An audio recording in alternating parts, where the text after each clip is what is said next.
এক সময় নবীর 9টা বউ ছিল, 9টা। কয়টা? বিয়ে করছে 11টা, কিন্তু এট এ টাইমে 9টা ছিল। 9 বউ একদিন নবীকে ঘিরে ধরে বলতে, হুজুর বিয়া তো 9টা করলেন, ভালো কথা, কিন্তু এই 9টার মধ্যে ভালোবাসেন কাকে বেশি?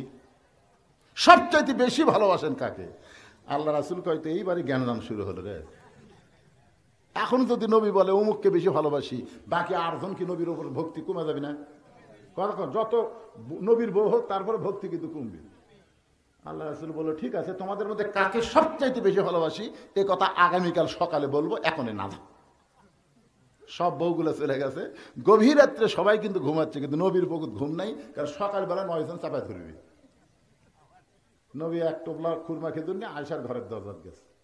আয়সা আয়সা খালি কান ফেলে আছে, দরজা খোলা। কাজ হুজুর আমি বুঝতে পারছি 9 জনের মধ্যে বলবার পারেননি, এখন গোপনে বলবো রাখছেন। আল্লাহ রাসূল বলেন, না আয়সা, সকালবেলা যেটা বলার ওয়াদা দিছি সেখানে রাখতে বলবো না। বলে তাহলে হুজুর কি জন্য আইছেন? বলে তোমার 2টা খুরমা খেদুর দিলাম, তুমি যেন কাউরে কইও না।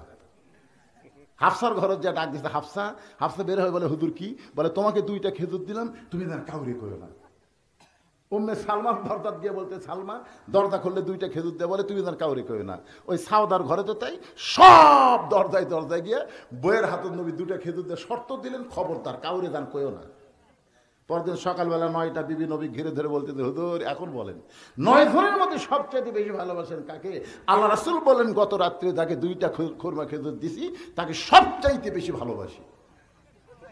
সবাই খালি মাথা ধরেন।